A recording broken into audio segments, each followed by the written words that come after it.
Okay, and so the north section is all basically taken care of.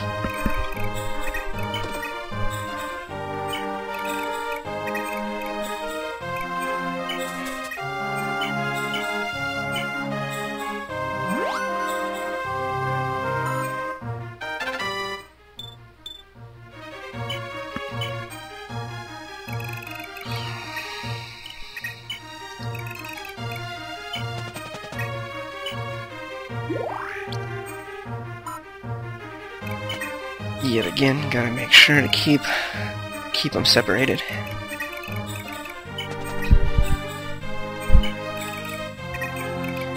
So it's important to have Fury at the south side of Claude here.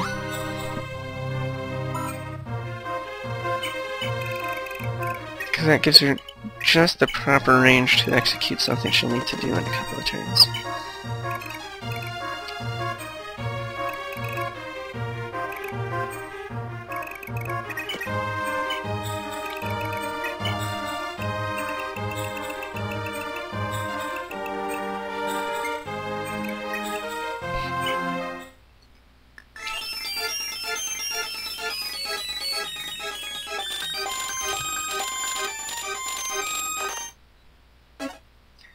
See, they're just shy of taking it over.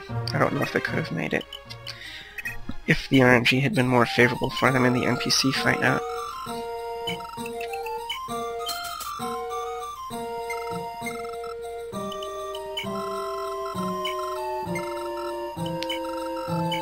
So I sell the warp staff there for a very specific reason. You'll find out. I guess spoilers. So that Tiltia will buy it at Celestia, and then she and Eleven will just spend time,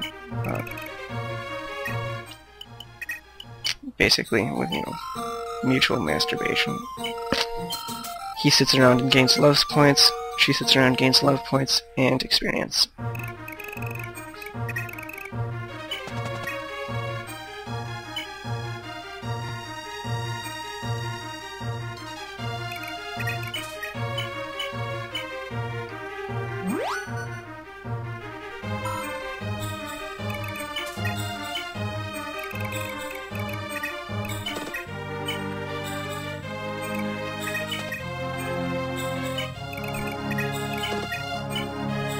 I don't know that it really matters, all of this little random rearranging that I'm doing here, but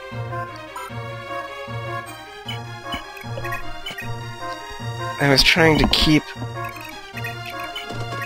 people that needed to be at the front, and people who wasn't so much a priority slightly further behind.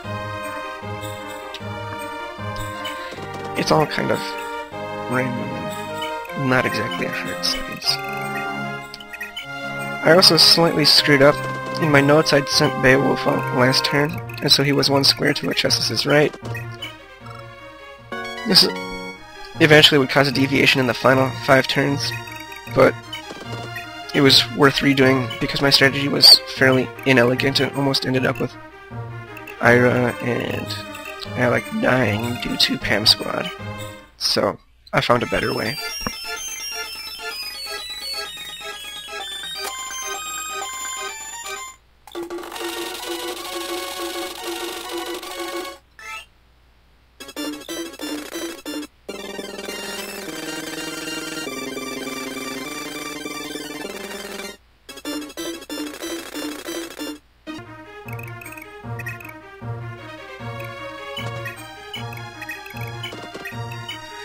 So the goal here is to lure out just enough of them to be manageable by Ira and Eric, Alec. If they move too far east, they'll bite off more than they can chew.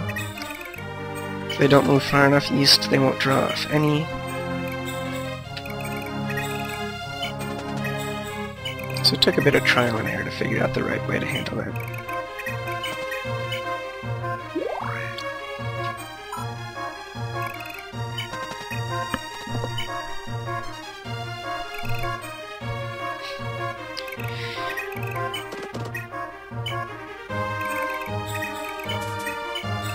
So this is why it was vital for Fury to be positioned where she was.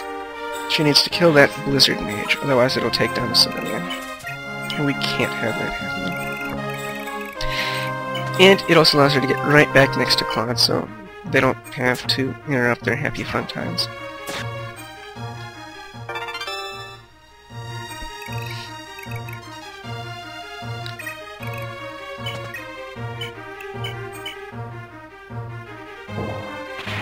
So again, this is another instance where I just couldn't get that kill without the additional accuracy.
So, Nightring is making great use here of the ability to help after acting. Highly, highly, highly recommend.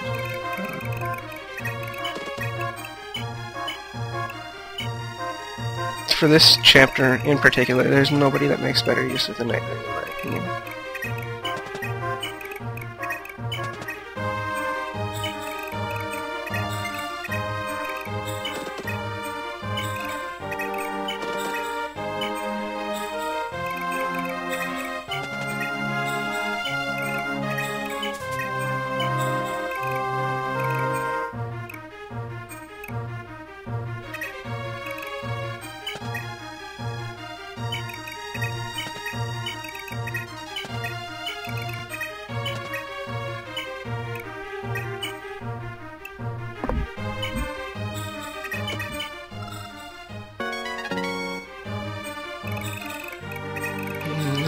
A whole lot to talk about. Idine's heading northeast so that she can eventually physic people who get wounded. I don't know that it actually turns out to be necessary, but it's kind of a backup plan in case shit hit the fan.